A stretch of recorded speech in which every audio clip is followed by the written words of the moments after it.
última aula a gente estava conversando sobre análise dos resultados, tanto da ciência observacional como da ciência experimental. Então nós vimos que nós temos uma estatística descritiva, que é aquela que vai descrever as populações ou as amostras estudadas, né, que é baseada em medidas da tendência central e uma medida de dispersão, que pode ser média, desvio padrão, mediana e percentis, ou moda, conforme o interesse. E a estatística inferencial, que eu chamei de estatística analítica, mas é mais usado inferencial no texto que eu escrevi para vocês, que eu mandei, acho que todos receberam, né, aquele texto sobre essa análise de resultados e planejamento de experimentos, eu pesquisei e vi que é mais usado o termo inferencial, né? Então eu já mudei. Então na estatística analítica ou inferencial, já é um pouco diferente. Se procura fazer inferências sobre o que está acontecendo na população com base de amostras e busca-se também avaliar se as diferenças observadas entre amostras, entre tratamentos, são devidas ao acaso ou devidas ou realmente representam um efeito de um fator ou uma diferença importante, né? Então agora nós falamos também que a estatística não define nada, né? Quem define é o pesquisador. Então, passando bem rapidinho, né, nós vimos que na apresentação dos dados, aqueles dados que não se desviam significativamente da distribuição normal ou qualquer distribuição simétrica, são apresentados na forma de média e desvio padrão. E aqueles dados que não seguem a distribuição normal ou que são assimétricos, né, eles são apresentados na forma de mediana e percentis, com quartis e interquartis, né. No caso dos experimentos, se houver somente dois níveis de fatores, a gente usa o teste T-de-Student se as amostras satisfizerem a homocedasticidade e a normalidade, né, então a gente pode usar um teste paramétrico. Se essas amostras não satisfizerem essas premissas, a gente vai usar o teste Woodman-Whitney, né, também é chamado de Wilcoxon-Rank-Sum Test. Tem vários outros testes, né, que podem ser utilizados, mas esses são testes mais comuns, né? Então, esse daqui, principalmente, o teste de Woodman-Whitney, né, ele é especialmente adequado quando as amostras são menores do que 30. E se o experimento tem um fator, mas tiver 3 ou mais níveis, a gente vai usar um DIC, né, um delineamento inteiramente casualizado, né, se o delineamento for inteiramente casualizado e o teste for paramétrico, quer dizer, existir homocedasticidade, que é igualdade de variância e normalidade, a gente vai usar a análise de variância pelo teste F, né? Se não for satisfeita uma dessas duas premissas, a gente vai usar uma nova não paramétrica, que é a mais comum, é o teste de Kruskal-Wallis. Se o experimento tiver um fator, né, mas for utilizado no delineamento em blocos casualizados, a gente vai usar uma ANOVA pelo TSF paramétrico, só que a gente vai usar uma two-way ANOVA, né, ou two-factor ANOVA, uma ANOVA de 2 fatores, ou com 2 classificações, né. Outro dia eu vi a ANOVA de 2 vias, aí eu falei, nossa, será que estão usando isso ou isso é uma outra ANOVA? Eu fui procurar nos livros de estatística e não achei nada. Então, em português, o two-way não dá para traduzir por 2 vias, o que aparece é 2 classificações, né, ou com 2 fatores, né. Se for usar um teste não paramétrico, porque as premissas não são satisfeitas, usa-se o teste de Friedman, que é o mais comum, né? Ou qualquer outro que seja adequado, mas precisa ser um teste adequado para esse delineamento. Os testes têm que ser sempre adequados para o delineamento, né? Essa nova pelo teste F com 2 classificações, né? Ou a nova pelo teste Friedman, então, sempre que eu tiver 2 fatores, eu vou usar esses 2 aqui, né? O Friedman se for não paramétrico e a nova pelo teste F se for paramétrico. Se for um fator, mas o delineamento for em blocos, eu vou usar o two-way ANOVA também. Se for 3 ou mais fatores, eu tenho que usar um three-way ANOVA, ou three-factor ANOVA para testes paramétricos. Testes não paramétricos são bem complicados para 3 ou mais classificações, fica muito difícil esse tipo de análise, né? Se eu tiver experimentos em esquema fatorial, lembra aquele que eu tenho níveis de fatores diferentes e esses níveis são combinados entre si. Cada combinação de nível representa um tratamento. E esses tratamentos devem ter pelo menos 3 réplicas. Então, se todos os tratamentos tiverem pelo menos 3 réplicas, né, eu posso testar a interação entre fatores. Isso é, ele mostra se o efeito dos 2 fatores é independente ou se esses efeitos estão associados. Quer dizer, conforme o nível do fator A, o nível do fator B vai ter um efeito diferente e vice-versa. Isso é muito interessante quando a gente trabalha com 2 variáveis e a gente quer avaliar o efeito, né, sinérgico dessas 2 variáveis, né? Os testes paramétricos, isso aqui acho que a gente já não falou na aula passada, eles têm um poder maior. O que significa esse poder maior, o poder do teste, muitas vezes falam? Quer dizer, uma capacidade maior de enxergar diferenças pequenas. Então, os testes não paramétricos, os paramétricos, eles conseguem detectar diferenças menores, por isso que diz que eles têm um poder maior. Por isso eles devem ser preferidos, né, sempre que eu tiver as premissas satisfeitas, sempre que o desvio da normalidade não for muito grande e o desvio da homocedasticidade também não for grande. Agora tem um detalhe, esses testes paramétricos, eles são muito robustos, principalmente com relação à normalidade. A amostra sendo simétrica, a nova, ou próxima, né, aproximadamente simétrica, a nova dá resultados muito bons, às vezes melhores até do que os testes não paramétricos, né? Então, por isso, com muita frequência, esses testes paramétricos, né, eles são até usados quando as premissas não são satisfeitas, desde que seja uma coisa pequena, né, que você tenha um desvio, quer dizer, deu significativo, o desvio da normalidade e da heterocedasticidade, mas não é uma coisa muito grande, né, um desvio pequeno, então a gente pode mesmo assim usar os testes paramétricos. Agora nós vamos entrar num item que é a transformação de variáveis. Muitas vezes, a gente consegue transformar a variável, né? E com isso a gente faz com que essas premissas sejam aceitas. Aí a gente faz a nova com a variável transformada e isso vale para a amostra. Então isso vale para a variável não transformada, né? Então nós podemos usar transformações para tornar as variáveis normais ou homocedásticas, né? As transformações mais comuns são essas, a transformação logarítmica, né? Usa-se log de x ou ln de x. Geralmente se usa log, ln a gente usa mais nos modelos matemáticos, que é o logaritmo neperiano. Pode-se usar a raiz de x ou arco cujo seno é a raiz do x. O x é o valor original da minha variável. Então, como que eu vou usar log? Se eu tiver uma assimetria muito grande à direita, ou se eu tiver um aumento das variâncias, à medida que aumenta a minha média, né, geralmente o log corrige isso, porque o que o log faz? Ele achata a distribuição, né? O 1, o 10 e o 100 e o 1000 acabam ficando numa escala quase linear. Então, quando eu tenho grandes assimetrias, né, à direita, a gente usa o log e eu corrijo esse problema, né? A raiz de x é mais usado em contagens, em amostras pequenas, né? E o arco seno, raiz vezes x é sempre usado quando eu tiver uma distribuição binomial, que é o que acontece com as proporções, né? Proporção é aquele valor entre 0 e 1 quando eu divido uma grandeza pela outra, né? Como, por exemplo, taxa de sobrevivência. Eu pego o número de sobreviventes dividido pelo número inicial. Então, eu tenho uma proporção. Se eu apresentar em porcentagem, eu multiplico por 100, né? Então, as proporções, elas são apresentadas entre 0 e 1, né? Ou podem ser apresentadas, essa variável em porcentagem, multiplicando por 100. Quando eu vou fazer a transformação, eu uso o valor em proporção, entre 0 e 1. E é demonstrável, matematicamente, que essas proporções, elas têm uma distribuição binomial. E é demonstrável, matematicamente, também, que as distribuições binomiais não são normais, mas elas se tornam normais quando eu calculo os arcos cujos senos são a raiz do valor da proporção. Então, se eu tenho 0,2, como é que eu faço a transformação? Né? 20%. 20% equivale a 0,2. Eu pego 0,2, faço a raiz quadrada e aplico a função arco-seno. Então, qual é o arco cujo seno vai ser a raiz quadrada de 0,2? Essa vai ser a minha variável transformada. E aí eu vou fazer a nova, ou o teste T com a variável transformada. Sempre eu tenho que transformar, no caso de proporções, sempre. Porque é demonstrável que a proporção não atende à premissa da normalidade. E é demonstrável que se eu fizer essa transformação, a premissa é atendida. Então, é obrigatório. Muito dificilmente um artigo, um editor vai aceitar uma publicação com uma proporção que aplicou a nova aos dados de proporção sem fazer transformação arco-seno, né? Aí aquele problema que eu mencionei na última aula. O cara não coloca no método que ele fez a transformação arco-seno. Aí você coloca lá. Foi feita a transformação arco-seno? Se sim, precisa explicar. Se não, faça a transformação e refaça as análises. Aí ele devolve dizendo que foi feita a transformação arco-seno, só que eu nunca vi os resultados mudarem, né? E aí o editor fica um pouquinho com a pulga atrás da orelha. Será que ele fez mesmo? Né? Será que ele já tinha feito? Não. Será que os resultados ficaram iguais? Né? Hoje, com essa questão dos repositórios de dados, precisa tomar mais cuidado, porque alguém pode ir lá checar, né? Se os dados estiverem depositados, você pode ir lá checar e verificar isso. Editores não vão fazer isso, porque ninguém tem tempo de fazer isso, mas referis podem fazer, e principalmente leitores. Porque, veja bem, que passar o crivo dos referis e dos editores é a penúltima etapa, não é a última etapa do trabalho científico. A última etapa é você ser aceito pelos seus pares. É você ser aceito pelos leitores e por leitores de qualidade, por pesquisadores de qualidade, não por qualquer um, né? E os pesquisadores de qualidade na sua área vão ler o seu trabalho com mais atenção, principalmente se o trabalho for disruptivo, se tiver informações mais novas, né? Se trouxer mais novidades, esses leitores vão se interessar, e se eles começarem a ver erros ou dúvidas, né? Eles vão desconsiderar o trabalho, né?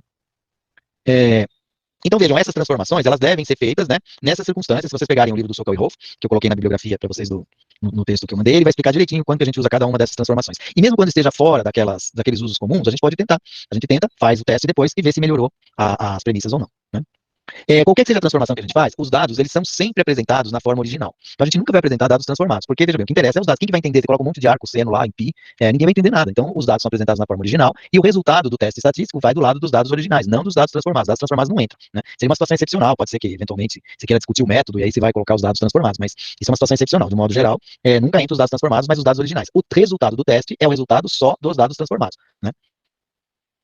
Agora vamos para aquele outro item, né, que a gente mencionou no nosso programa, que é a interpretação dos resultados de um teste estatístico, que muitas vezes as pessoas têm alguma dificuldade para fazer, né, outros acham que o teste estatístico provou que existe alguma coisa, que existe diferença, né? Então, veja, a estatística não prova nada, ela só fornece probabilidades de você estar errado quando você aceita que existe diferença ou não, ou quando você faz uma inferência em relação aos parâmetros de uma população. É só isso que a estatística faz. A decisão é sempre do pesquisador, né? Então, vejam, vamos ver o que significa esses resultados do teste. Os testes estatísticos, eles vão fornecer os resultados do cálculo de variáveis estatísticas. Então, o teste T vai te dar o valor de T, o teste F, o valor de F, o Q quadrado, o valor de Q quadrado, o G, o valor de G. E esses testes, esses valores estão associados a uma probabilidade. E essa probabilidade é o que importa para o pesquisador, né? Para ver se a probabilidade de você cometer erro é alta ou baixa, e em função disso você vai tomar a sua decisão. Então, normalmente a gente apresenta os resultados dos testes estatísticos com o número de pontos que foi usado, que normalmente é referido como N, geralmente N maiúsculo na maioria das revistas, o valor da estatística que você determinou, o valor de T, de F, de Q quadrado, seja lá o teste que você usou de U, né? E a probabilidade associada, né? Esse valor de N, o valor da estatística, né, tem menos importância na interpretação, mas tem importância para quem está lendo, para ter uma ideia, né, da robustez daquele resultado que você está apresentando. Então, por isso, normalmente se coloca o número de pontos que foi usado, se coloca o valor da estatística e o valor de P, a probabilidade.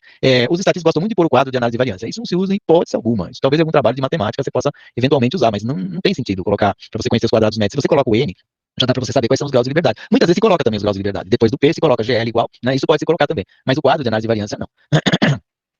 A probabilidade, né, que o teste estatístico fornece é a chance de você obter aquele valor da estatística se as médias forem iguais. Ou seja, se não houve efeito dos níveis do tratamento estudado sobre a variável de avaliação analisada, ou não houve, se for ciência observacional, as populações não diferem, né? Então, esse é o valor do teste, esse P que a gente obtém, né? Então, se esse P for pequeno, né, indica que as médias testadas são diferentes. Por quê? Porque a chance delas serem iguais, está aqui, ó, P menor que 0,05 é menor que 5%. Quer dizer, a chance de você obter aquela estatística, dada que as médias são iguais, é menor que 5%. Então, normalmente se assume esse número mágico aqui de 5% como um valor suficientemente pequeno para você aceitar, né, e dizer que então você vai considerar que as médias são diferentes, né? Mas esse valor de 5%, que é bastante usado, ele existe porque antigamente você não conseguia calcular esse valor de P, dava muito trabalho. Então, se fez umas tabelas com valores de P, e as tabelas tinham valor de P, valor da estatística quando o P fosse 50%, 25%, 20%, 10%, 5%, 1%, 0,1%, 0,01%. Então, por isso que ficou bom. 5% é um valor pequeno. Mas hoje, os softwares todos que fazem análise, eles calculam o valor de P. Então, eles se dão que o teu P é 0,042, né? Então, é 0,04, né? Ou 0,048, ou 0,051, né? Então, o correto é você colocar o valor de P, né, e tomar a decisão com base nele. Você pode definir, bom, vamos considerar significativos, P menor que 0,5%. Ou você não precisa definir. embora poucas pessoas tenham coragem de fazer isso, mas não precisa. P's, por exemplo, 0,06, 0,055 poderiam ser considerados como diferença significativa. Né? Porque, qual é, se você tem 5% de chance de erro, ou se você tem 5,5% de chance de erro, isso é muito baixo, é tão baixo quanto. Né? Ou se você tem 4,9% de chance de erro, ou 5,1% de chance de erro, é a mesma coisa. Então, por que um vai ser significativo e outro não? Então, a ciência moderna, internacional, prevê que a gente não deve fixar um valor de P, mas a gente deve tomar a decisão com base no P, que é considerado baixo ou não. Isso depende também muito da variabilidade do sistema. Então, sistemas que têm alta variabilidade, né, são mais difíceis de serem detectadas diferenças. Então, eu posso usar um P mais alto, por exemplo, de 10%, um P de 0,10, né, porque a variabilidade é muito grande. Sistemas com baixíssima variabilidade é diferente. Aí eu deveria escolher um P um pouco menor, né? Mas nós vamos falar um pouco dos erros que a gente comete quando fixa esse valor de P, né? E aí a gente volta nesse assunto, né? O que acontece se P for grande? Geralmente valores maiores do que 0,05. Não podemos dizer que as médias são diferentes. E dizemos que elas não diferem estatisticamente. Vejam, dizer que uma média não difere estatisticamente, ou obter um P alto, maior que 0,05, ou bem mais alto, não significa que as médias são iguais. E nem significa que elas não diferem. Significa que o teste que você usou não enxergou diferença dentro do nível de probabilidade de erro que você aceitou cometer. É só isso que significa. Só. Né? Então, simplesmente o teste usado não indicou que as médias são diferentes. Né? E a gente poderia completar aqui dentro do nível de probabilidade que o próprio pesquisador fixou, porque se você aumentar a tua probabilidade de erro, pode ser que o teste dê diferença. Né? Então, isso é um ponto muito importante. Por isso que quando a gente for fazer uma discussão, né, dados que diferem significativamente, estatisticamente significativo, quando o resultado for estatisticamente significativo, eles são fortes. Dados que não ocorre diferença estatística, né, eles são fracos. Por que eles são fracos? Fracos para concluir. Porque fica difícil você concluir que aqueles tratamentos têm igual efeito. O teu teste não enxergou, mas o teu teste não disse que eles têm igual efeito. Percebe? Então, esse é um erro muito comum, que é cometido em muitos trabalhos, né, principalmente no terceiro mundo, mas mesmo autores de primeiro mundo muitas vezes cometem esse equívoco, né, por desconhecimento da estatística. Vejam que você tem dois tipos de teste, né? O erro tipo 1, né, ou também chamado de erro alfa, é aquele, desculpe, dois tipos de erro. Quando você atribui uma diferença quando ela não existe, né? Aqui tem uma piadinha muito interessante. Você faz um teste de gravidez e fala, você está grávida. Né? Quer dizer, você atribuiu uma diferença, você atribuiu alguma coisa, só que essa coisa não existe, né? Homem grávido pode ter, né? Acho que se for geneticamente homem, né? É difícil, né? Então por isso que tem essa piada do erro tipo 1. E o erro tipo 2 é o contrário, você atribui uma igualdade quando ela não existe, né? Você tem, por exemplo, aqui uma mulher com uma barriga desse tamanho e fala, você não está grávida, né? Então, claro que tem erros aqui, né? E a gente fixa o quanto a gente quer correr de risco, né? A gente fixa esse erro. O alfa, que é o que sai do teste, é esse erro tipo 1. Né? Você dizer que as amostras são diferentes ou que os tratamentos têm efeito quando eles não têm. Agora veja, à medida que eu puxo para diminuir o erro alfa, aumento o erro beta. E se eu diminuo o erro beta, aumento o erro alfa. Então o pesquisador precisa escolher o que é pior, ele dizer que tem diferença se ela não tiver, ou ele dizer que não tem diferença e tiver. Né? Então vejam que isso tudo é definido pelo pesquisador conforme a situação. Né? Então esse nível de significância alfa, né, ou P menor que 0,05, é a probabilidade que nós assumimos ser pequena o suficiente para considerar o resultado do teste significativo. Geralmente considera 5% por causa da tradição, por causa das tabelas estatísticas que eu usei muito. Vocês acho que muitos acho que nunca viram uma tabela de probabilidade estatística, porque só usam um computador, mas antigamente era assim. Né? Então você não tinha o valor do P, você entrava na tabela e via se era menor do que o valor equivalente a 5%, ou menor do que o valor equivalente a 1%. Por isso que vem essa história do menor que 5, menor que 1, menor que 0,1. Né? As notações aceitas, né, que são usadas, elas são alfa igual a 5%, você pode usar, ou alfa igual a 0,05, ou P menor que 0,05. As três formas são válidas e são aceitas para o erro tipo 1. Né? Agora vamos ver o que a gente faz quando o teste der significativo. Você fez um experimento ou você fez uma observação, né? E você tem um fator analisado, se ele for num experimento, se ele for quantitativo, né? Ou se você estiver estudando uma variável quantitativa em 2 ou 3 populações, ou seja, se tiver mais de 3 ou 4 níveis, aqui eu vou explicar por que 3 ou 4, né? Porque teoricamente dá para fazer com 3, mas é muito ruim fazer com 3, né? Nós podemos fazer análise de regressão para determinar uma equação matemática que expresse a variação daquela variável de avaliação do experimento ou da variável de avaliação observacional que a gente está usando. Isso se a variável for quantitativa, se o fator for quantitativo. Né? 2 pontos determinam uma reta, 3 pontos podem determinar uma curva. Né? Só que uma regressão com 3 pontos é uma regressão muito pobre, muito fraca. Mas a gente pode trabalhar, né, se a gente tiver várias réplicas nos vários níveis dos fatores, a gente lança todos os pontos e não as médias. Então a gente tem um número de pontos maior, por isso que até dá para a gente fazer com 3 níveis uma regressão. Né? Exemplo, produção, peso médio, sobrevivência, em função de qualquer fator estudado, como por exemplo densidade de estocagem. Né? E o ajuste da equação. A equação ela pode ser uma reta, né? E é muito comum a gente ajustar a reta, porque a reta é mais fácil de ser ajustada. Mas os processos naturais geralmente não são representados por modelos lineares. Né? Geralmente os processos biológicos eles são representados por curvas com ponto de máximo, curvas com assíntota, curvas com ponto de mínimo, né? Ou curvas que têm um crescimento não linear. Né? Só que, muitas vezes, os dados que a gente tem, eles estão numa fase linear dessas curvas. Até uma parábola, se vocês olharem bem, quando ela está crescendo ou decrescendo, né, se você pegar só aquele pedaço, você está trabalhando com uma reta. Né? Então, naquele intervalo, que é o que interessa pra gente, os dados seguem um modelo linear, seguem uma reta. Então, você pode ajustar a reta, né, porque você está interessado naquele intervalo, só que você precisa explicar isso. Né? O fenômeno biológico, social, econômico que você está estudando não tem comportamento linear. Mas o intervalo da variável independente, que foi analisado, que é o intervalo de interesse para aquele trabalho para responder a sua pergunta, né, o processo se comporta como uma reta. Então eu posso ajustar essa reta. Né, eu posso ajustar essa reta, mas isso não é uma equação que representa o fenômeno, ela representa só naquele intervalo que a gente está trabalhando. Né? Veja bem que é diferente quando você quer representar o teu fenômeno biológico, que geralmente ocorre na área básica, social ou econômico, isso é um trabalho mais teórico, né? E aí você conclui assim, dentro do intervalo estudado, o processo segue uma linha reta. Não interessa dentro do intervalo estudado. Se você está estudando aquele processo, isso não interessa. Né? Você tem que transformar aquilo no mundo real. né? Lembram? A ciência não interessa os dados das suas amostras, os dados do teu experimento, você vai usar aquilo para inferir para o mundo real. Então, se você está inferindo um processo qualquer, um fenômeno qualquer, né, você tem um intervalo de dados pequeno, os seus dados são insuficientes. Né? Agora, se você precisa, se você tem uma aplicação tecnológica, né, ou mesmo uma aplicação na parte teórica, e que só aquele intervalo interessa, outros intervalos têm pouco interesse, né, não tem problema. Dentro desse intervalo, o processo se comporta como uma reta, por isso eu sei uma reta. E aí você vai fazer estimativas, vai fazer inferências, tudo dentro daquele intervalo.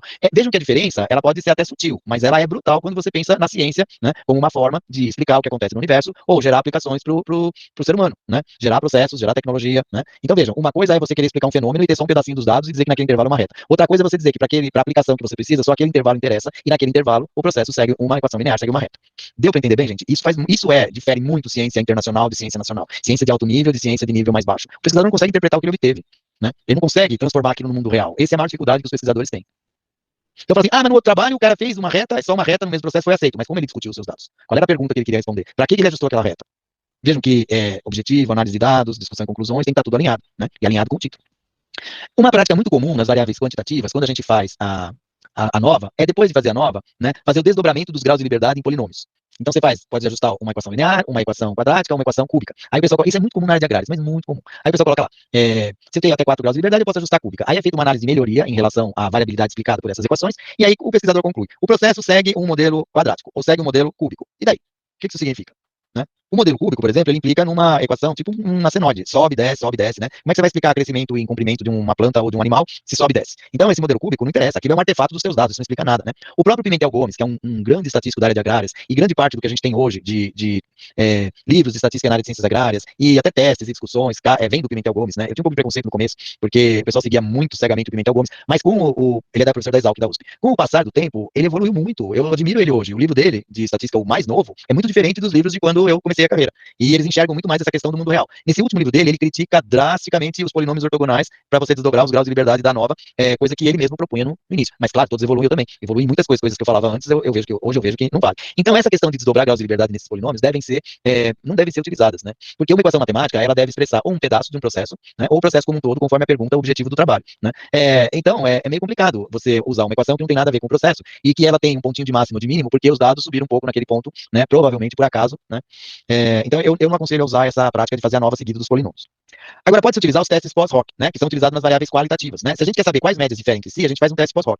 No caso das variáveis quantitativas, isso não é correto, porque as variáveis quantitativas, cada pequeno aumento no fator, na variável independente, levaria a um pequeno aumento nas variáveis independentes. E isso só se detecta com regressão. Né? Então, você dizer que um tratamento difere do outro nas variáveis quantitativas é você forçar a barra, é você transformar aquela variável quantitativa em variáveis qualitativas pelos valores que você está usando. Né? Então, se você usa, por exemplo, 10, 20, 30 e 40 miligramas por litro, né, o que acontece aí? Você tem uma variável contínua. Então, o efeito dessa substância que você está aplicando, né, seja lá para o que for, um medicamento, um fertilizante, ação química, um processo qualquer, biológico, químico, ele é quantitativo. Né? Ele vai subindo. Então, o ideal seria você ver se essas variáveis apresentam uma variação conjunta. Se subir um pouquinho, a outra também sobe. Quando você faz a diferença entre esses tratamentos, né, e aplica aquelas letrinhas, né, A, B, C e tal, você está, na verdade, transformando aquela variável quantitativa numa variável qualitativa, né, que teria valores fixos, 10, 20, 30. Né? E não está considerando os valores intermediários. Mas isso é totalmente aceito. E não precisa dar essa explicação toda que eu estou dando no trabalho, não. Né? Eu só estou explicando para vocês entenderem o que está acontecendo. Quer dizer, sempre que eu tenho variáveis quantitativas, o melhor é fazer regressão. Se eu não puder ou não quiser fazer a regressão, né, eu posso fazer o teste pós-hoc do mesmo jeito que eu faço com variáveis qualitativas. Né? Esse teste pós-hoc, né, ele aparece nas tabelas ou figuras junto com os resultados. A gente coloca aquelas letras após as médias para indicar quais médias diferem entre si, ou medianas. Né? Médias seguidas por letras diferentes diferem estatisticamente no nível de probabilidade considerado. Precisa explicar. Ou no rodapé ou na legenda da tabela. Precisa explicar assim, o que são aquelas letras que tem ali. Não é uma coisa óbvia, não. Pode utilizar asterisco também. E antigamente se falava que um asterisco era a diferença em 5%, 2 era 1%, 3 era 0,1%, 4 era 0,01%. Mas isso precisa colocar na legenda também, porque isso não são todas as áreas que entendem assim. E você começa a colocar asterisco sem explicar o significado, muitos leitores não vão entender. Lembra que a gente tem leitores de quase 200 países diferentes, com forma de pensar diferente, forma de escrever diferente, né? Nós estamos falando em ciência internacional. Então, dentro do teu país, aqui na minha área, eu posso colocar os asteriscos, todo mundo sabe o que é. Mas você não faz ciência para o teu país e para o teu mundinho restrito, né? Você faz ciência para ser universal. Então, precisa explicar sim. Para fatores qualitativos, então eu não faço regressão, porque é uma variável qualitativa, são atributos, né? Então, obrigatoriamente, se faz o teste pós-hoc e apresenta as médias seguidas pelas letras, né? Eu posso, conforme a pergunta, fazer o pós-hoc de cada um dos tratamentos só com controle, não comparados entre si, né? A gente já discutiu isso, conforme a pergunta. Né? A escolha do que fazer depende da pergunta que a gente quer responder com o experimento que a gente está realizando. né? Existe uma quantidade enorme de testes pós-hoc, eu coloquei no textozinho de vocês os principais, e vocês acham isso também nos livros de estatística, não precisa decorar isso aqui, né? Eu mesmo não lembro direito, toda vez eu consulto, só lembro dos principais. Mas, por exemplo, o Tukey você só pode usar quando você tem um número igual de réplicas para cada tratamento, né? O Student Newman-Kells, que é também chamado SNK, né? Ou também Newman-Kells, você pode usar já em várias situações diferentes. O Chefé é quando você tem número de réplicas diferentes, né? Você tem um tratamento com 5 réplicas, ou tem 4, ou tem 3, ou tem 5. Isso muitas vezes acontece quando a gente tem parcela perdida, você perde uma parcela do teu experimento, né? Quando eu vou comparar com um controle apenas, né? Não vou comparar os tratamentos entre si, mas vou comparar um a um com o controle, o teste mais usado, o mais adequado é o Dunnett, né? O Monferroni é um teste genérico, pode usar de modo geral para praticamente tudo, né? Esses testes aqui, eles são mais conservadores, né? Esses primeiros. Teste mais conservador, o que que é? Que ele enxerga pouco diferenças pequenas em amostras com variabilidade alta, né? Quer dizer, eu preciso ter uma diferença maior para ele dar significativo. E os testes menos conservadores, né? Os principais são o Fisher, LSD e o Duncan, né? Eles enxergam diferenças menores. Ah, então se eu usar o Tukey pode não dar diferença e usar o Fisher, LSD pode dar? Sim, exatamente, pode acontecer isso. Então veja, e aí o que eu vou escolher? Bom, tem critérios para escolher, né? Mas vejam que quem decide tudo é o pesquisador, né? Então, a escolha do teste pós-hoc, ele deve considerar o delineamento experimental, né, porque alguns testes são específicos para alguns delineamentos, as características dos dados, se os dados são paramétricos ou não paramétricos, porque também tem alguns testes pós-hoc que só podem ser usados para dados paramétricos ou não paramétricos, e principalmente o coeficiente de variação, né, ou seja, a variabilidade da variável com a qual a gente está trabalhando, né. Com o tipo de erro que é pior cometer, o que é pior? Né? Eu dizer que o erro tipo 1 ou tipo 2, eu dizer que as amostras são diferentes, elas são iguais, ou eu dizer que elas não diferem, né, se realmente elas diferem. Então, conforme o objetivo e a pergunta, vai ter um erro pior, né. E depende também do número de tratamentos testados, porque se vocês olharem nos livros de estatística, tem testes que são mais adequados para tratamentos, para um número maior de tratamentos e outros para números menores de tratamento. Claro que se eu tiver só 2 tratamentos ou 2 populações diferentes, né, no caso da ciência observacional, eu não preciso de teste pós-hoc, porque se deu significativo, já vai ser significativo, né. Então vejam, o Tukey, o Chefé e o SNK, eles são muito conservadores, e o Tukey é um teste muito usado. Então muitas vezes a gente deixa de considerar, deixa de considerar diferenças porque usou um teste muito conservador, né? Então eles só indicam que a diferença é significativa quando essas diferenças forem grandes ou quando a variabilidade da minha variável for muito pequena, Então quem trabalha com variáveis de baixa variabilidade, quer dizer, o coeficiente de variação, que é o desvio padrão sobre a média, né, desvios baixos, né? Então quando o coeficiente de variação for menor que 15%, né, o desvio padrão em cima da média, né, em cada tratamento, né, quer dizer que essa diferença mínima significativa quando ele for menor que 15%, a gente deve usar testes mais conservadores, porque é uma amostra com baixa variabilidade, né? Então, ele só vai dar significativo se essa diferença entre as médias for maior, né? Então, o que a gente chama de diferença mínima significativa, que é aquela que o teste enxerga, precisa ser maior no caso desses testes. Agora, quando o coeficiente de variação for maior que 30%, a variabilidade é muito grande. Então, se você usa um teste muito conservador, a tua chance de cometer erro é muito grande. Então, nesses casos, a gente deve usar testes menos conservadores, testes mais sensíveis, né? E os principais são o Fisher, LSD ou o Duncan. Então, considerem isso na hora que vocês forem analisar os seus dados. Não vão direto para o Tukey, que é o que quase todo mundo faz, né? Analisa o coeficiente de variação, né, da tua amostra, vê qual é o erro pior para você cometer conforme a tua pergunta, né, e aí você vai escolher um teste mais conservador ou um teste menos conservador, um teste mais sensível. Os testes SNK e Duncan, eles podem ser usados, né, após análise de variância não paramétrica, tanto one-way como two-way, então esses dois testes são adequados para análise não paramétrica, né, mas veja que o cálculo é feito, né, com rankings, não com as médias, né, então quando a gente usa teste não paramétrico, muitas vezes, em muitas áreas, se prefere apresentar a média, mas eu já comentei isso, quando a gente usa testes não paramétricos, eles são baseados em rankings, então o valor mais adequado é a mediana. Agora veja uma coisa importante, todos os testes de contraste, eles só podem ser aplicados após a gente obter a nova significativa, ou paramétrica ou não paramétrica. Eu não posso fazer um teste pós-hoc, primeiro você testou, né? Porque a nova, ela tem uma capacidade maior de enxergar aquelas possíveis diferenças. Se ela enxergou diferença, isso significa que tem diferença ali. E aí você vai fazer esses testes pós-hoc para detectar onde está a diferença. Ah, mas por que eu não faço o pós-hoc direto? Porque o pós-hoc vai fazer comparações 2 a 2. Cada vez que eu faço comparação 2 a 2, eu aumento minha probabilidade de erro. Né? Os pós-hocs, eles tentam diminuir essa probabilidade de erro, mas isso sempre acontece. Então, você só vai fazer o teste pós-hoc depois que a nova deu significativo. Bom, então tem diferença? Tem. Então agora eu vou fazer essa comparação. Né? Existe probabilidade de erro? Existe. Estatística sempre tem probabilidade de erro. Mas se eu fizer pós-doc sem a nova, eu corro o risco de encontrar diferenças, né, de uma forma espúria, porque aí a minha probabilidade de encontrar diferenças é maior que 5%.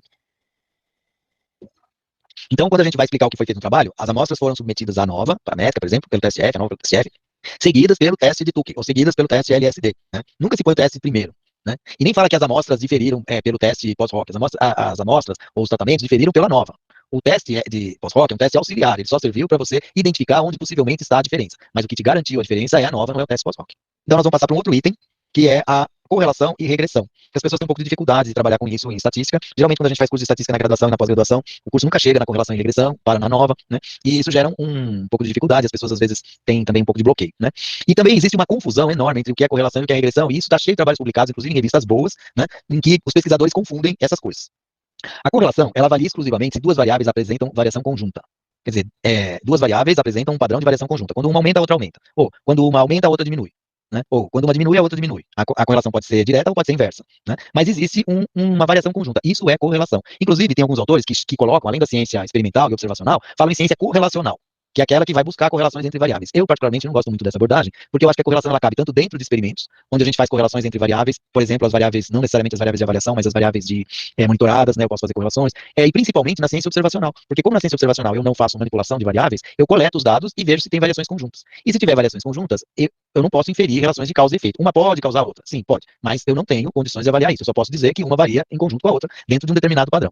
Já a regressão, né, o que é a regressão? É um método indutivo, aquele método científico indutivo que a gente viu, para determinar uma equação matemática que relaciona duas ou mais variáveis, né? O que eu faço com a regressão? Eu coleto vários pares de valores, né? Se a gente pensar na regressão simples, não a múltipla, e coloco isso daí num gráfico, né? E aí depois eu vou ajustar uma equação matemática que minimize a variabilidade, né? Que explique a maior parte daquela variabilidade, né? Eu vou ajustar uma reta ou uma curva, né? Reta é um tipo de curva, é estranho, mas reta é um tipo de curva. Quando a gente fala ajustar uma curva, não necessariamente você vai ajustar uma linha curva, você pode ajustar uma linha reta, né? Mas você vai minimizar, né, a distância, normalmente se usa a distância ortogonal de cada um dos valores obtidos para a curva que a gente ajustou, né? Então isso é regressão.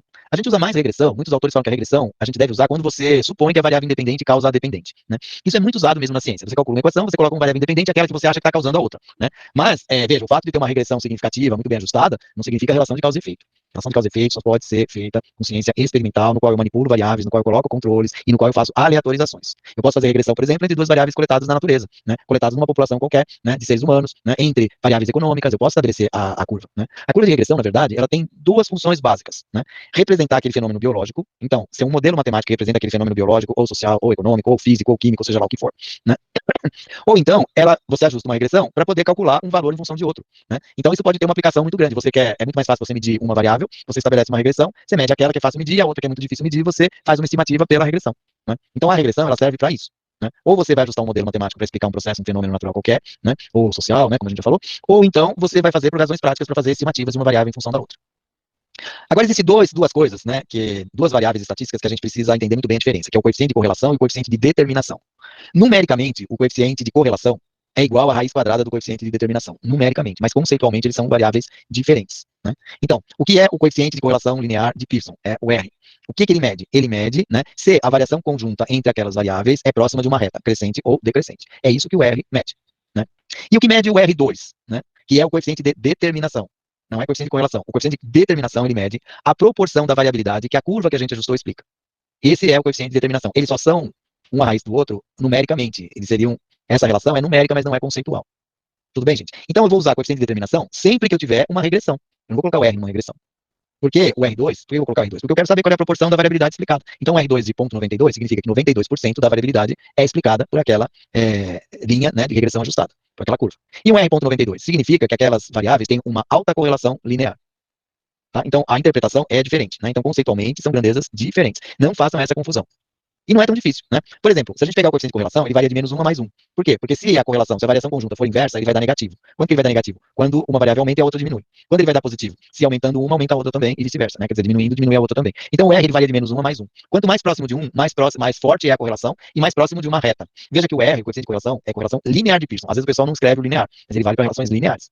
E a regressão, né? O R2, ele vai variar entre 0 e 1, porque ele vai medir a proporção da variabilidade explicada pela regressão. Então, R2 0,1 significa que 10% da variabilidade só é explicada pela regressão. Um R2 0,55 significa que 55% da variabilidade é explicada pela regressão. Então, o R2 ele me dá uma boa ideia da qualidade do ajuste daquela curva. Ele me dá um valor numérico para representar uma análise visual, porque eu posso colocar os dados num gráfico, traçar a curva e ver se os dados se distribuem adequadamente ao redor da curva. É uma análise visual. O R2 vai dar um valor que, se for próximo de 1, quer dizer que a explicação é alta, eles estão distribuídos adequadamente ao redor. Se for próximo de 0, quer dizer que aquela curva não serve para explicar aquele processo que eu estou medindo, né? A correlação, o R, ele só vale para correlações lineares, né? O R2 vale para qualquer tipo de curva. Por quê? Porque ele calcula a distância de cada ponto até a linha, né? Eleva ao quadrado, né? É o método dos mínimos quadrados. Do método dos mínimos quadrados sai também o R2, né?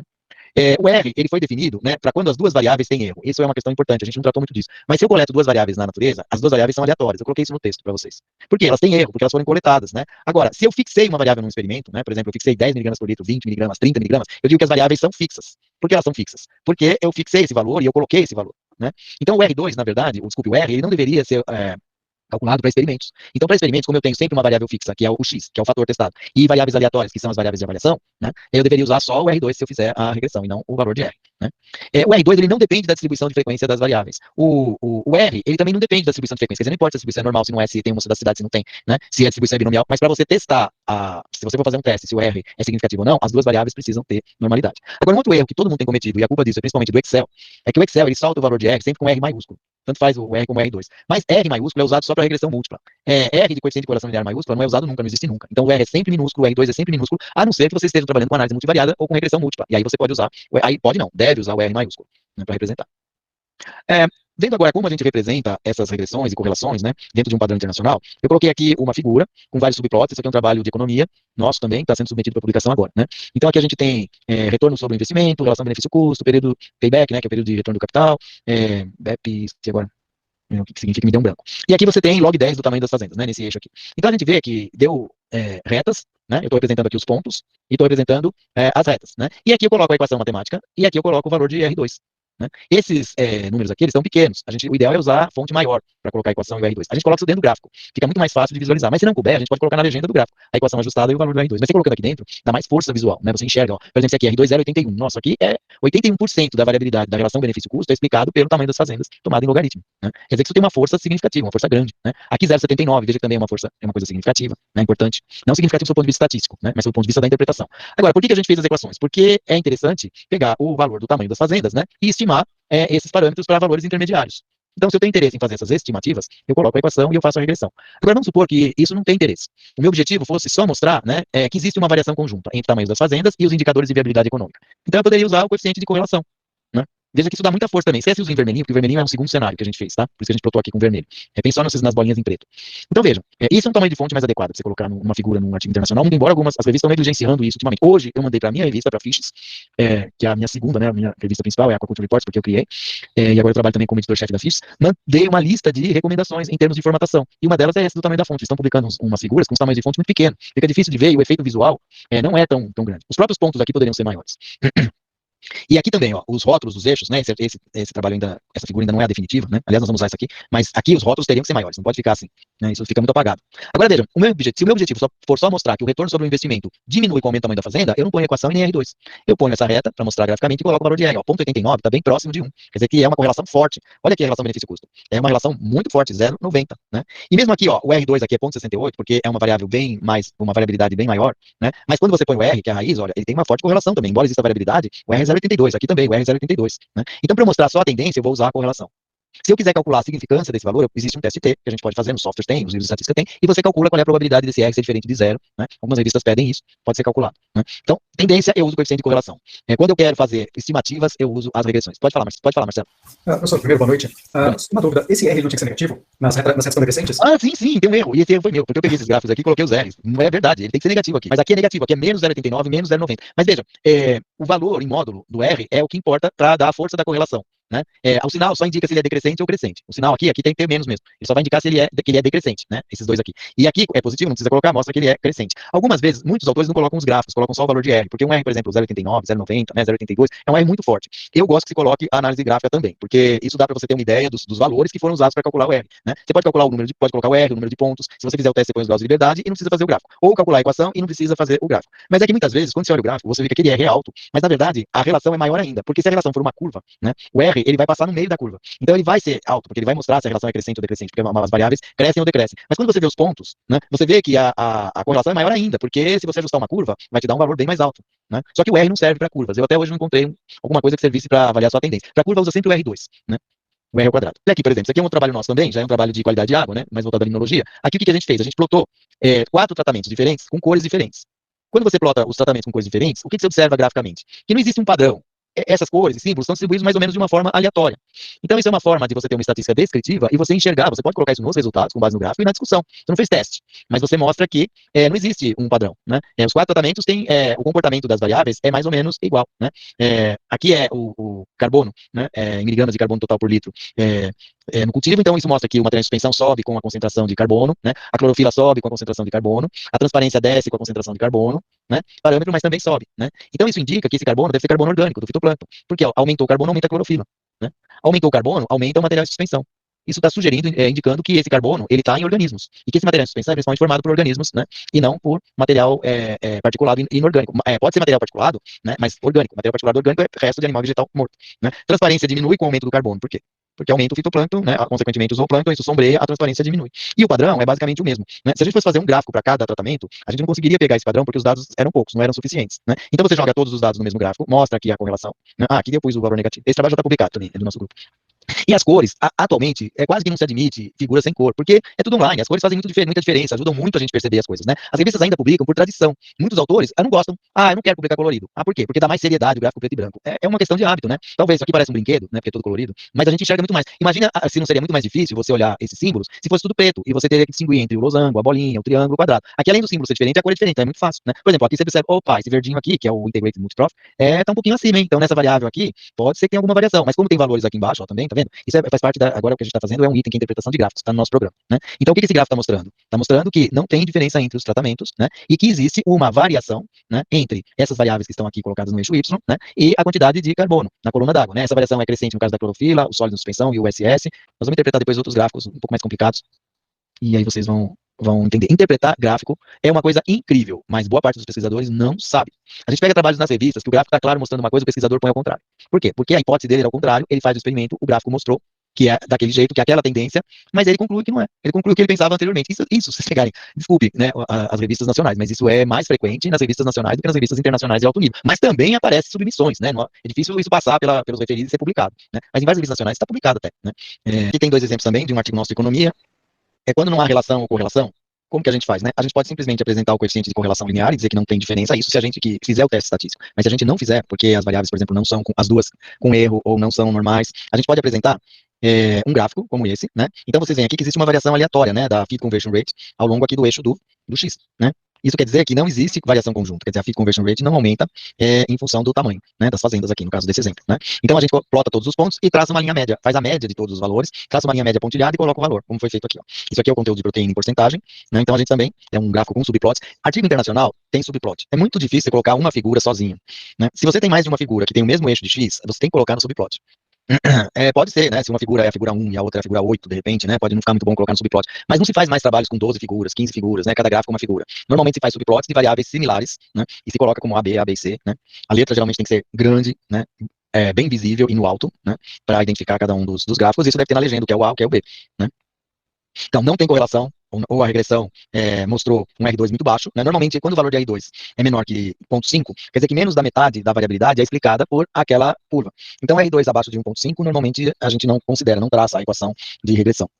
Mas tem exceções também. Se for um sistema muito variável, né, com uma grande variabilidade, muitas vezes pode justificar a gente fazer uma regressão, só que é sempre aquilo que eu estou explicando no começo, né? É uma regressão, só que aquele modelo que foi ajustado, ele é fraco.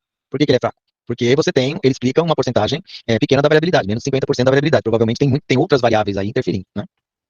Aqui a gente tem um exemplo, olha, de uma figura internacional também, com subplot e tudo mais, né? Então aqui seria a quantidade de trabalho em horas por tonelada, a quantidade do custo, né, em horas por tonelada produzida, e aqui a gente tem o tamanho da fazenda, né? Que pode ser qualquer outra variável. Então aqui o que eu tenho? A distribuição, né, desses custos em diagramas de barra verticais. Então dá para eu comparar como que cada um dos custos varia, né, ao longo do tamanho das fazendas.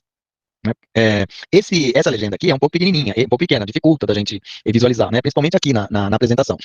Então a gente deve usar preferencialmente quadradinhos maiores. Esses quadradinhos aqui estão pequenos para um trabalho internacional.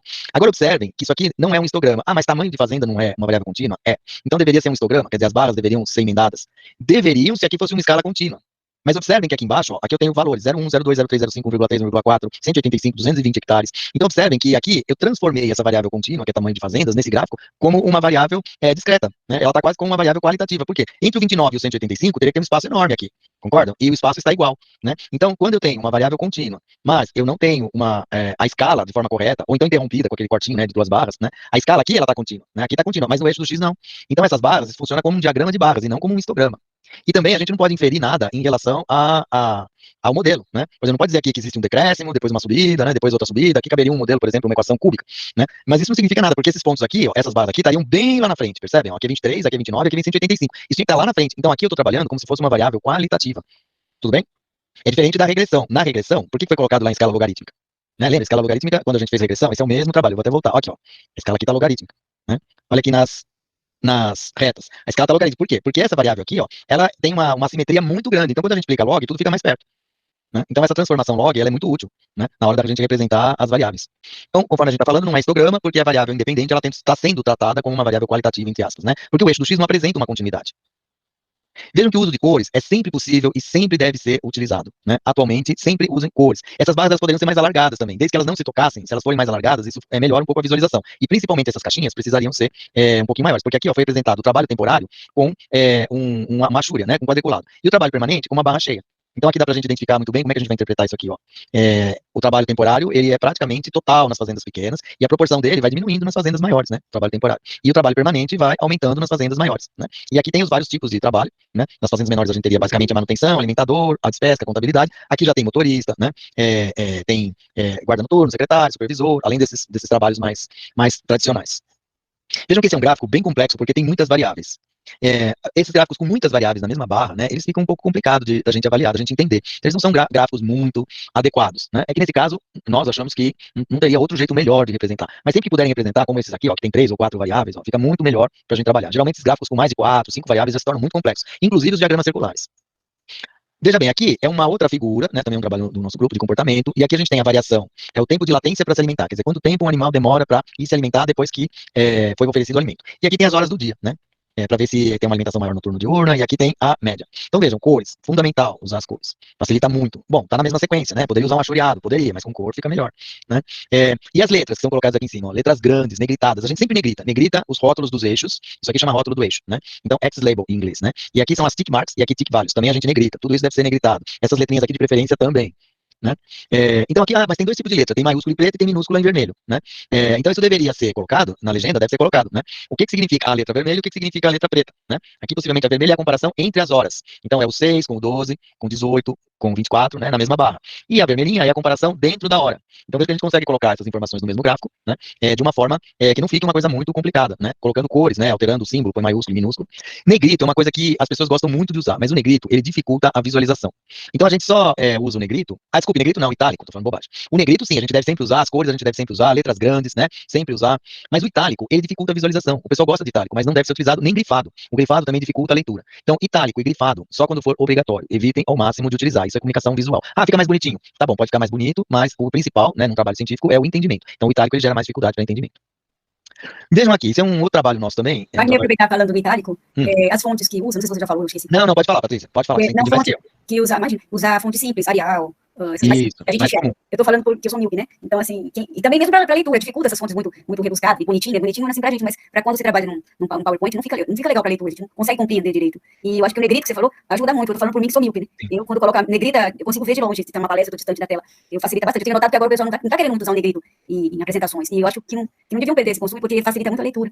O pessoal não tá querendo usar o negrito e nem letras muito grandes, eles têm colocado muito texto em letrinhas pequenas, isso fica muito ruim, não dá pra ler nada, não adianta nada, né? A apresentação vai até ficar bonita com aquelas artes, né, que mas não é que eles colocam, mas realmente não é prático. Outra coisa da fonte é que a gente deve evitar a fonte serifada. Fonte serifada é aquela que tem uns tracinhos, né, em cima, embaixo, na frente. Por exemplo, a Times New Roman é uma fonte serifada. Essas fontes serifadas, elas parece uma respeitabilidade no texto, porque elas sempre foram usadas tradicionalmente. Mas nos PowerPoints, nas figuras, nas apresentações, evitem fontes serifadas, porque esses risquinhos dificultam também a visualização, né? Arial, por exemplo, é uma fonte que não é serifada, enquanto que o Times New Roman é uma fonte serifada. A Verdana também para PowerPoint. É não serifada, isso também é bom. Isso.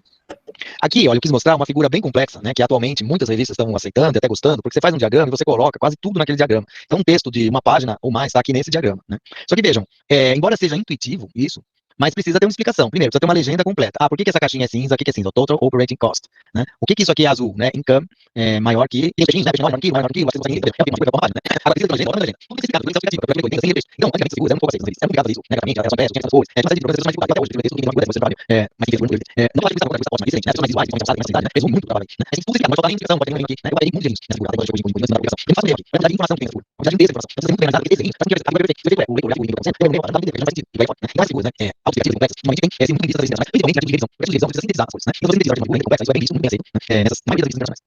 Agora vamos lá na parte de análises muito variadas, né? Sobre a ciência, a gente não precisa hoje, muito de análises muito variadas, que acabam se especializando em análises variadas, pode dar para né? Fazer análises variadas, né? O programa de estatística conhece, né? Um software que tem uns módulos de análises variadas muito bons e que facilita a gente fazer essas análises, né? Um software que é legal, mas separado na parte manual, a gente tem nosso laboratório e dá para fazer essas análises variadas de uma forma bem mais fácil, né? Do que outros poucos. Mas até dá para fazer no Excel, se você procurar em internet, não dá. Dá para fazer no Excel, só que é complicado, né? E de uns anos pra cá, né? Uns 2 anos pra cá, análises variadas para moda, as pessoas estavam usando muito isso. Mas eu conseguia entender o que era, percebi, entregava muito trabalho de análise variada, colocar análise variada, nem discutia, nem entrava na conclusão. Mas foi uma análise nova, né? Ah, sim, uma análise variada, né? Uma análise variada, mas é uma análise variada. E outra coisa, análise variada tem muito menos força do que manual, ao contrário das pessoas pensam. Análise variada, análises exploratórias mostram tendências. Elas mostram tendências, não mostram efeito, né? Análise variada são fracas, né? E elas usam bastante muitas variáveis, e muitas variáveis você relaciona muito mais com o propósito, né? Elas fazem matrizes, né? Variáveis padronizadas, essas variáveis, as unidades são diferentes, e a gente pode variáveis diferentes, né? Nós somos. Então a gente pode fazendo multiplicar performance, fazendo transformando variáveis por exemplo, por exemplo, aí você cria uma variável adicional, aí você faz uma correlação, coeficiente de correlação, disso, né? Muitas variáveis fazer, uma vez de correlação. Então são muitas variáveis, elas foram mais dimensionais, se você faz correlações, elas são todas variáveis no nome, né? Se você divide todas as variáveis, você é a unidade de todas elas, né? Então você transforma uma variável com uma zero, e os valores podem fixar, por exemplo, mais menos um, uma coisa assim. Então você fica sempre fazendo em variáveis diferentes, muitas variáveis diferentes, né? E as variáveis são transformadas, você pode fazer exploratórias, não são análises conclusivas, como vários exemplos populares, pegar todas as variáveis, não são as variáveis, mas vai agora aqui vai dar vezes ou não, né? E aí um motor de falar que as variáveis não vai sair daí, pode ser uma base muito. E a verdade é que muitas vezes é muito de informações, nem tem sentido nenhum, né? Nem sentido prático, nem social, nem biológico, químico, né? Mas ela muito de ações, muito de ações. Então análise exploratória precisa olhar e a partir daí trazer outras análises mais conclusivas. Então não se deixou mais muito trabalho, baseado nas variáveis, mas falando uma análise muito interessante quando quer estabelecer os efeitos conjuntos de grandes variáveis, né? Ela às vezes é uma pegada, vai colocar elas para observar, então há vários tipos de análises muito variadas, as mais comuns são análise concorrente, análise principal, quando você junta variáveis concorrentes para originar outra variável que deve estar todas aquelas, aí é múltipla, análise discriminante e várias outras. Você tem várias possibilidades de vai alguns exemplos das mais usadas na análise concorrente principal, né? Por exemplo, análise de cluster, né? Porque análise de cluster é uma análise que vai juntar, por juntar muitas variáveis, vai juntar e vai se. Então a gente tem também, né? Um segmento que a gente tem água e a gente tem quatro tamanhos, 10, 40, 80, 20, né? Então fazendo análise de cluster, o que a gente observa nessa análise? A gente vai ver clusters, né? Esses ciclos compostos, depois do que solta isso, esse grupo de variáveis aqui, o grupo de variáveis também aqui, devido aqui, né?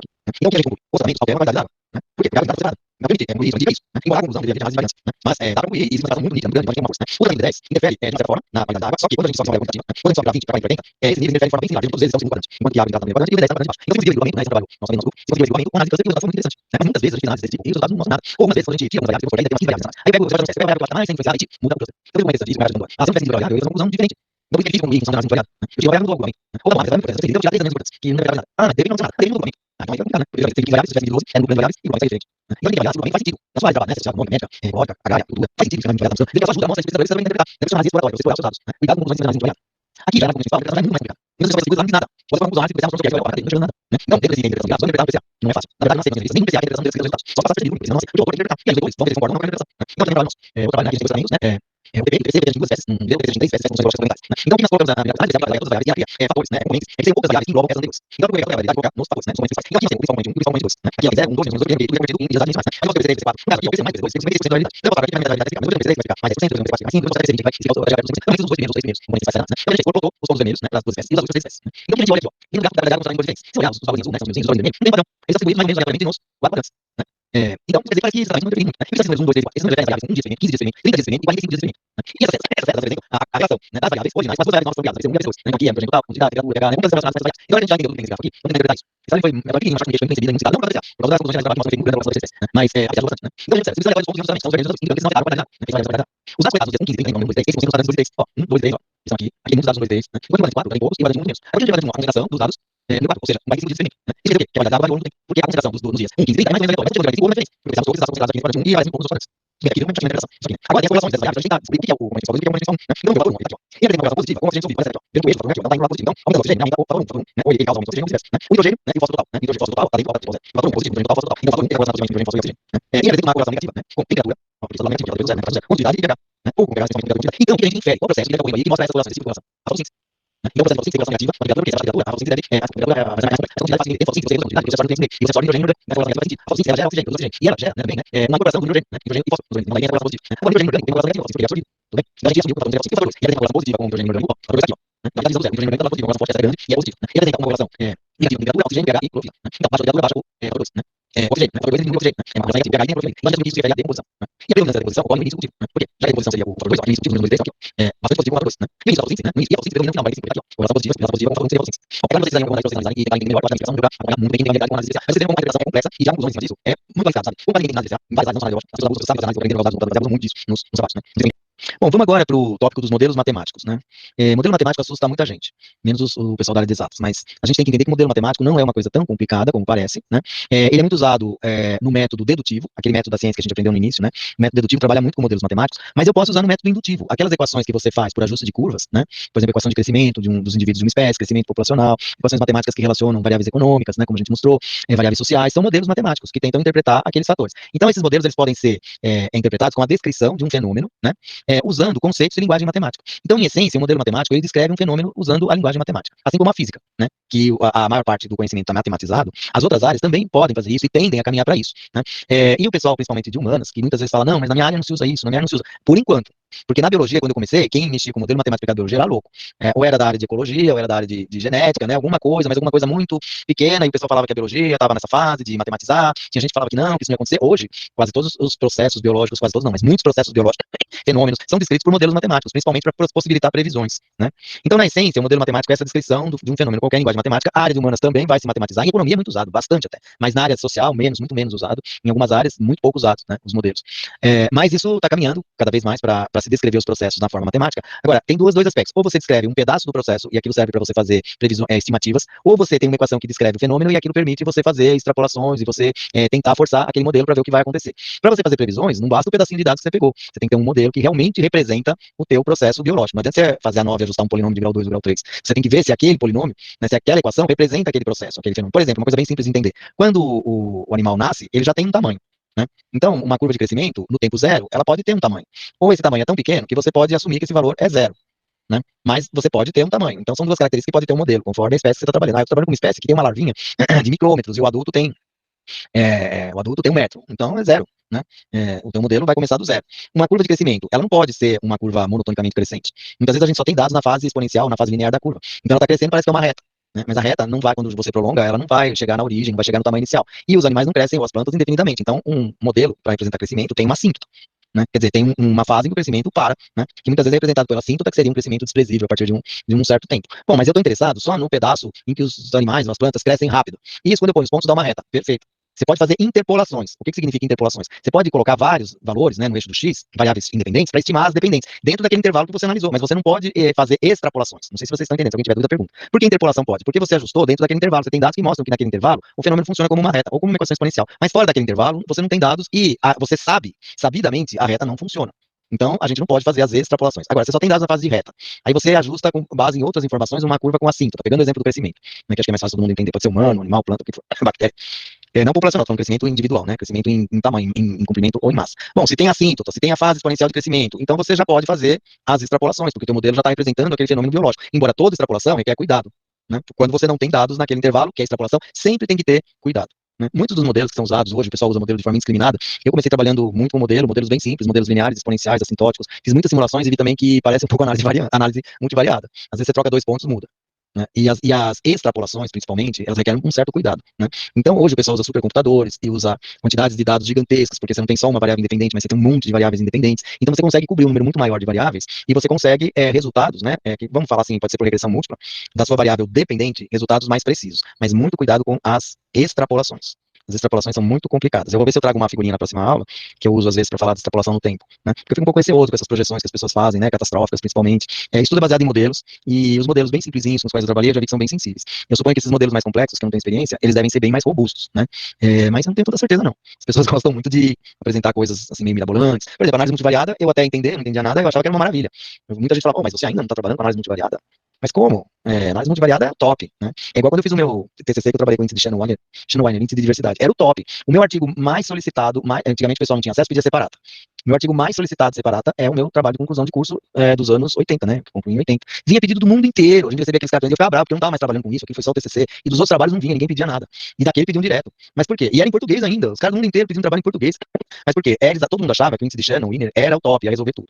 Aí um dia eu fui numa banca em que o aluno trabalhou com índice de diversidade funcional, que é muito interessante, uma técnica ótima, mas também todo o grupo e toda a apresentação dele, deu pra perceber que o pessoal achava que ia resolver tudo, a diversidade funcional, e ele, do jeito que ele colocou na tese. Aí eu lembrei bem do meu trabalho de TCC. Eu falei, olha, eu já passei por essa fase com o índice de Shannon-Wiener. Mas o índice de Shannon deu um monte de falha. Eu falei, bom, mas naquela época ninguém falava. O pessoal falava a mesma coisa que vocês estão falando aí da diversidade funcional. Então toma cuidado, né? Tá publicada essa tese em revistas, Ecologia Top, Fator Alto, não tô dizendo que a tese é ruim, a tese é excelente, a pessoa é um pesquisador muito bom, muito responsável, né? Mas a gente precisa tomar um pouco de cuidado para não se iludir um pouco com as coisas de moda. E modelo tem muito isso. Bom, modelagem matemática, ou mathematical modeling, né, é um processo de desenvolvimento de modelos matemáticos, né? É usado em todas as áreas da ciência, inclusive ciências humanas, é muito usado em várias sub-áreas das ciências humanas, não só na economia, muito usado, até mais do que na área biológica, né? E que às vezes as pessoas não conhecem, eu tenho um receio, né? Agora também tem um monte de gente que é exibidinho e fala assim que trabalha com modelagem. Quando você vai ver, o cara aplica umas fórmulas. Aplicar umas fórmulas não é modelagem, né? Então tá cheio de gente que fala que trabalha com modelagem e fez modelagem, põe na publicação, modelagem matemática, aí vem as fórmulas. Isso não é modelagem. Modelagem é você desenvolver uma equação que represente um fenômeno qualquer, né? Então, modelagem, assim como análise multivariada, é uma área minha complicada, né? Mas não é nenhum problema, não tem todos vocês que estão assistindo, tem todas as condições de trabalhar, tanto com análise multivariada como com modelagem. É só se dispor a estudar um pouquinho e não ter medo da matemática, que vocês vão fazer tranquilamente. Então, para modelagem, né, que é o método dedutivo, científico, que é o método praticamente usado nas engenharias, na matemática, primeiro você define um problema, aí você estabelece as premissas e restrições. Então, geralmente a modelagem ela começa assim, assumindo que 1, 2, 3, 4. Então você assume que aquilo é válido. Se aquilo não for válido, o teu trabalho não serve para nada. Então a definição das premissas e das restrições é fundamental. Então, como é que você derruba o modelo? Tem uma premissa inválida. Você tem uma premissa inválida, você precisa reformular aquele modelo mudando aquela premissa, né? Aí você vai definir as variáveis. Quais são as variáveis que eu vou considerar que realmente interferem naquele processo? Aí você vai construir o teu modelo, né? Aí você vai analisar, interpretar e testar o problema, né? Testar o modelo. Isso você faz coletando dados. Então você pode deduzir tudo pelo método dedutivo, baseado só nas premissas, na lógica e na linguagem matemática. Mas aí você vai calibrar o teu modelo. Calibrar seria testar. Você vai submeter o teu modelo a um problema do mundo real. O teu modelo deve resolver um problema do mundo real. Ele deve dar respostas para algumas perguntas do mundo real, não de um mundo fictício, hein? Que é o que uma das coisas que me desiludiu com os modelos. Porque na época que eu trabalhei com modelo, na biologia, a pessoa estabelecia umas premissas que eram muito estranhas. Não, mas está dentro, mas o modelo é válido dentro dessas premissas. Bom, mas essas premissas não são válidas, então o modelo não é válido, né? Então isso aí é complicado. Por outro lado, as coisas têm que começar. Então, se não tivessem começado desse jeito na biologia, não teria evoluído como evoluiu até agora. Então, muitas vezes as coisas são válidas naquela fase inicial, e depois aquilo lá já não é mais válido, né? Então, muitas vezes na fase inicial se aceita, né? Você define premissas que não são completas, que têm falhas. Por quê? Porque você precisa ir aprimorando o teu modelo, né? Então, você vai reformulando sempre o seu modelo com base nos testes que você vai fazendo no mundo real, até você chegar num modelo mais próximo de explicar os processos do mundo real. Esse basicamente é o processo, né? Quais são os tipos de modelos? Tem muitos. Modelo linear e não linear. É uma forma de classificar. Modelos lineares são aqueles que seguem equações lineares. São os mais simples. E modelo não linear, a palavra parece bonita, complicada, mas desde que seja uma curva, pode ser uma curva y igual a x elevado a b, que é praticamente uma reta. Se você aplicar o logaritmo dos dois lados, você ajusta ela como reta. É um modelo não linear. Eu trabalho com modelos não lineares. Eu sempre trabalhei com modelos lineares e não lineares, né, nessa fase. Só que você falar que trabalha com modelos não lineares, cara, isso soava muito, uma coisa muito importante, né? Mas é uma coisa muito simples também. É só você usar a equação que não seja linear. Modelo determinístico e estocástico. Aqui tem uma diferença muito grande. Determinístico significa o quê? Você não admite variações. As variáveis. O modelo de trabalho é de uma forma fixa. Se houver variações de cenário, você tem que ajustar outro modelo. Enquanto que os modelos estocásticos, eles são modelos probabilísticos, quer dizer, ele associa cada variável a uma probabilidade de ocorrência. Então, eles são mais realistas em relação ao mundo real, embora sejam muito mais complexos, né? Então, a maioria das equações que a gente tem, inclusive na física, essas que a gente aprende na escola, são modelos determinísticos e não estocásticos, né? A gente pode muito bem trabalhar com modelos determinísticos, desde que o cenário não mude, ele é válido, né? Só que mudanças de cenário precisa de um ajuste, uma adequação do modelo, né? E os modelos estocásticos é estimado quais são as possibilidades de mudança no cenário, e isso é introduzido no modelo. Mas também não é nenhum bicho de sete cabeças, não, né? Então, a gente tem dois métodos, o indutivo e o dedutivo, para determinar os modelos, né? O indutivo é aquele que a gente já discutiu com vocês. A partir dos dados empíricos das variáveis, você faz uma regressão e você determina a equação matemática. Tem vários métodos de regressão, o mais simples é o dos mínimos quadrados, mas a maioria dos computadores traz o método dos mínimos quadrados, mas ele tem uma falha, porque ele pressupõe que só a variável y tem erro, então quando a gente trabalha com ciência observacional, não deve usar o método de regressão dos mínimos quadrados, né? Mas o que você observou é que se você usar o método adequado, ele dá um resultado próximo do método dos mínimos quadrados. Então, como os modelos são sempre representações grosseiras dos processos, né, nem sempre compensa você não usar o mínimos quadrados. Como agora, antigamente a gente fazia na calculadora, calculando todos os quadrados, as raízes, não sei o que, era difícil. Então, não usar esse método era difícil. Agora não, agora você tem métodos iterativos, você tem vários tipos de métodos que os softwares dão na hora. Então a gente pode escolher um método mais adequado aos nossos dados, né? Então, o método indutivo de modelo. E o método dedutivo, que vem da ciência dedutiva, que é mais usado nas áreas de matemática, engenharia e física. A partir de premissas ou de uma teoria, você usa a lógica matemática para determinar uma equação matemática que vai representar aquele fenômeno que você quer matematizar, que você quer representar por um modelo matemático. Depois disso, o que você faz? Coleta dados na natureza e testa se a equação que você fez descreve adequadamente o fenômeno. Você vai pegar as variáveis independentes e dependentes, variadas, né? E vai ver se o modelo se adequa, né? Então é o inverso do dedutivo. O dedutivo você pega os pares de variáveis e faz o teu modelo com base nessas variáveis. Desculpa, o indutivo. O dedutivo, você vai primeiro deduzir com base em premissas, né, em conceitos, em teorias sólidas. E depois você vai testar com as pares de variáveis. E aí depois que você testa, você vai retificar o modelo para corrigir essas discrepâncias, né? Eu vou dar um exemplo aqui de um trabalho que um orientado de doutorado está fazendo, que é um modelo muito simples, eu já fiz no meu mestrado, mas a gente está aplicando isso agora para determinar a capacidade de suporte, né? Então, veja bem, não se assustem com esses números e nem se vocês não entenderem, né? Eu posso até na aula que vem reexplicar isso se vocês acharem conveniente, né? Nós estamos no fim da aula. Aqui eu tenho uma equação de crescimento populacional. O número de indivíduos no tempo t é igual ao número inicial de indivíduos, vezes o número de Neper, que é o E, elevado a menos m, que é uma taxa de mortalidade, em relação ao tempo. Então aqui parte de uma premissa que é uma população sem reprodução. Começa daí, né? Não tem população sem reprodução na natureza. Não tem, mas na área aplicada tem. Por exemplo, nos cultivos de plantas, de animais, você não tem reprodução muitas vezes, né? Então essa premissa seria válida, né?